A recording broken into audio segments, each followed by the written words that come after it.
Okay, everyone, our guest speaker today is Emily Emmons. Miss Historic Gwinnett is from Grayson, Georgia, and is proud to represent her home county on Miss Georgia State. This year marks her 4th journey to Miss Georgia, having previously competed as Miss Fulton County, Miss Irish Capital, and Miss Henry County. Emily is an upcoming junior at Georgia Gwinnett College, where she is pursuing her dream of becoming a kindergarten teacher. Outside of school, she works at Cinderella's Dresses, enjoys staying active at the gym, and loves spending time with her cat, Anakin. She is also a proud member of Church on Main in Snellville. Emily is no stranger to the Miss Georgia competition. In June 2025, she returned to Columbus as Miss Henry County for the 80th anniversary of Miss Georgia, where she was named a top 15 semi-finalist for the 2nd time. In 2024, she represented Miss Irish Capital and won 1st place in the prestigious Miss Georgia Gives Back Award for her outstanding community service initiative, Your Mind is Your Business, Keep It Healthy. As a passionate advocate for mental health, Emily's message is simple. It's okay to not be okay, but it's not okay to stay not okay. She works to break the stigma surrounding the mental illness and bring hope to those who are struggling. Her dream is to serve as Miss Georgia, using her platform to elevate mental health awareness across the state. Emily currently serves as the youth chair and Georgia ambassador for the National Alliance on Mental Illness, also NAMI for short, and she has partnered with the mayors of local cities to bring education and awareness to mental health concerns in her community. Emily is also a talented vocalist with a Broadway-style voice, known for inspiring audiences through her powerful performances in the talent competition. Beyond the stage, she has volunteered with local law enforcement mental health task forces, partnered with community leaders, and supported student organizations dedicated to mental health education. Through advocacy, education, and service, Emily is committed to building stronger, more compassionate communities that truly care.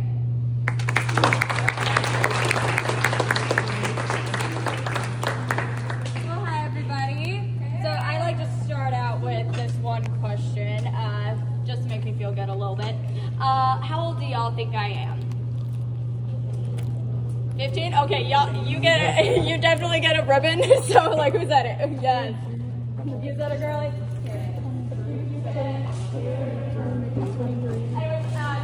No, I am not 15. What else? What other? 23. You're close. 26. 24. 24. Who said 24 over here? You get a ribbon. Oh, so close.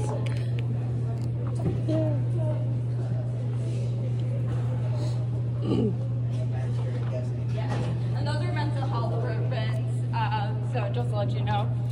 So anyways, oh, I went to Archer High School.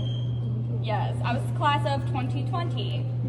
So you'll learn more about all of that in my little spiel. So yeah, I just wanted to say hi before I get started.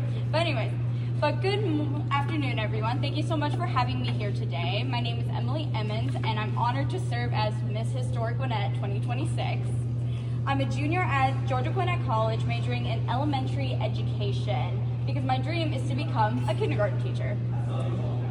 But there is something funny about that. I hate school. Just gonna put that out there.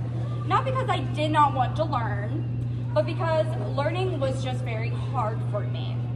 My backpack was always a mess, my papers were everywhere, my brain was working very differently. Still, I had one teacher who changed my life, Miss Pounds. She was my kindergarten teacher and again my 2nd grade teacher. So I got to be in her class twice. She was very kind, patient with me, and she never made me feel less than just because I struggled. She saw something in me that I couldn't ever see in myself. And she is the reason I want to be a kindergarten teacher, because I want to be that same kind of teacher that for somebody else. By 5th grade, things got really, really hard.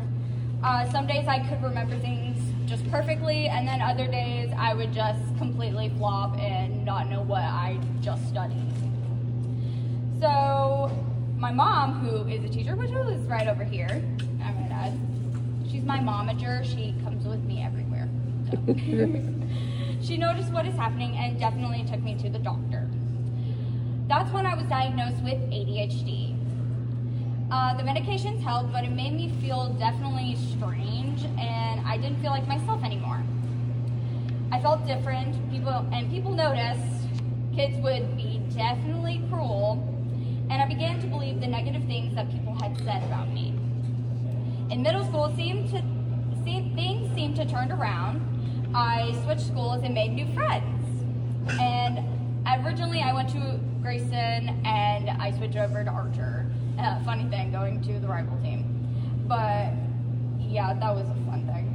But I joined the cheerleading team, and I was a new girl for a while, and life was pretty good. Then came high school, and from the outside, I looked like the perfect student. I was a cheerleader, theater performer, club officer, even a state officer for a student leadership organization, which is probably still around. I don't know. Is FCCLA still around here? Yes? Okay, good. So yeah, I was a state officer for Georgia FCCLA. But on the inside, I was falling apart. One day after school in the library, I had a total mental breakdown.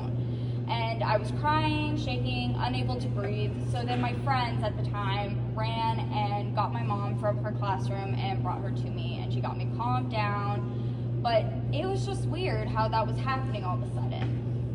A few weeks later, after going to the doctor, I heard the words that changed my whole perspective on who I was. I have bipolar disorder. So if you don't know what bipolar disorder is, this is the best simple way of kind of explaining it, but it's when you have highs and lows. You can feel like you're on top of the world, nobody's going to hurt you, or you can feel like you're in the depths of the sea, like you can't get out. So, and I was 16 years old when that happened. So the next few years were definitely a blur of changing medications, therapy appointments, and definite confusion. Then came 2020, the year everything just stopped. My senior year was supposed to be my new beginning, but instead there was no prom, no graduation, and no closure to my year. That time became the darkest seasons of my life. My anxiety and depression got significantly worse, and I felt definitely lost. I started college, but not at my dream school. Since it was 2020, I planned to go to Kennesaw State University to study music. Sadly enough, my parents didn't want me to go because of COVID, and I ultimately started going online at Georgia Gwinnett College, which I'm still at till this day. I struggled and I failed classes, and I felt like I was failing at life.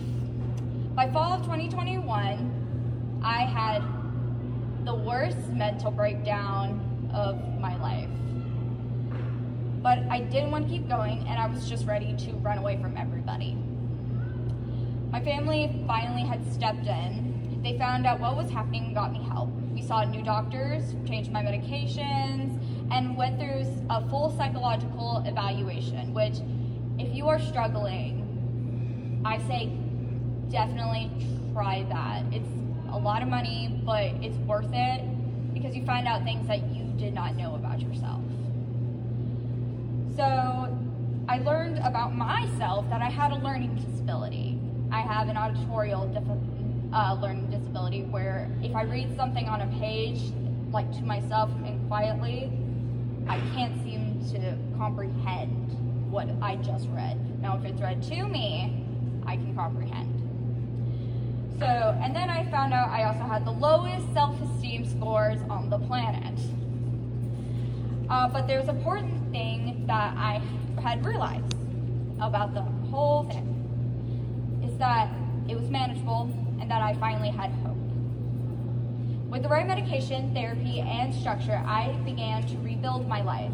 My mom, who once I resented, by the way, became my biggest supporter, and as I healed, I realized I wanted to help others do the same thing. That's when my community service initiative, Your Mind is Your Business, Keep It Healthy, was born. I learned that keeping it healthy isn't just about medications. It's about sleep, movement, boundaries, therapy, support systems, and self-care. And I learned that mental health isn't just affecting individuals, it's affecting families, classrooms, and entire communities. Sorry, get my foot. There we go. So in 2022, I joined my first NAMI Walk Georgia and eventually raised about $339 for mental health awareness. That experience had changed me, and I saw walking side by side families, survivors, and advocates all united for one cause. In 2023, I became NAMI ambassador and youth chair for the walk and raised $338,000 for mental health resources in Georgia.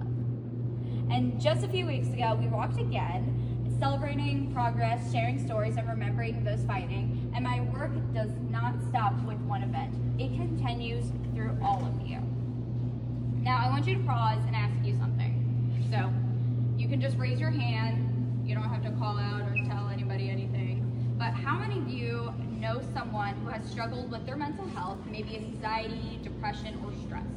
So just raise your hand. Look around. See how many hands are up? This is why the conversations need to start and that they matter. It's because mental health isn't just a someday issue, it's an everyday issue. You, students, leaders, and change makers can make an enormous difference. That's why I created something special for your student organization, just like your Key Club. Here's the mental health toolkit, and y'all already have gotten papers. So inside you'll find an easy to use ideas and resources for mental health awareness activities like simple ways to start conversations about mental health, events ideas for Mental Health Awareness Month, which is in May. Mental Health Awareness Month is in May. So tips for stress management and self-care, and templates for posters, kindness challenges, and school-wide campaigns. Your challenge as Mountain View High School Key Club members is create your own mental health project. It can bring big or small poster campaigns, kindness week, stress relief stations during exams, or even a school-wide walk. When you do, I would love to know about it. There is a Google form included in the toolkit where you can share all of your club ideas, what your club does. I'll be making collections of those stories to celebrate the incredible things students across Georgia are doing to make mental health a priority. You never know who your project might reach. It might even reach the president for all we know. You might be the reason someone decides to stay. Because here's the truth. Mental health is not just an adult issue. It's something that you deal with later, quote unquote. It's something that matters right now at your age and in your school and with your friends. When I actually remembered a couple days ago, I kind of came to the conclusion that the reason why I felt a lot of anxiety and depression was when it started when I was in 5th grade. And it was when I started the medications, but that doesn't mean that it was hurtful to me. I just needed to find something that helped me. So sometimes, every smile you give, every conversation you start, every act of kindness you show, those things matter. Sometimes the most powerful thing you can do for someone is just listen. So as you go through your school years, I want you to look around and think, who might need that today? It could be a hug, it could be a handshake, it could be a hi, how are you doing? How was your day? How are you feeling today? How's your family? All of those questions can make a difference. So my journey would definitely also wouldn't have happened without my faith. As a Christian, I know that none of my story has been wasted, even in the hardest times. God has never left me, and He wants me to have a healthy mind. So, if you remember one thing from my time today talking to all of you, let it be this. And I really want y'all to look at me as I say this. It's okay to not be okay, but it's not okay to stay not okay. Reach out, speak up, check in.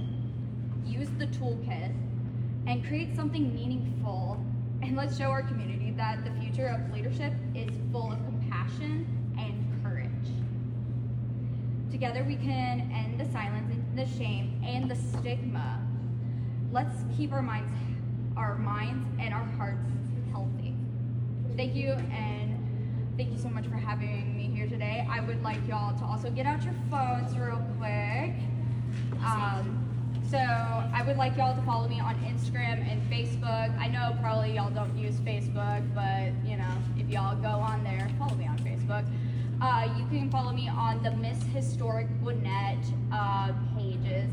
So for Instagram, it's Miss Historic Gwinnett GA. So yeah, if you need, actually no, it's not up here, it's my brain. But just follow me on that, and you'll see me throughout my year of what I'm going to do. Oh, I feel all of the buzzing on my wristwatch. Yay.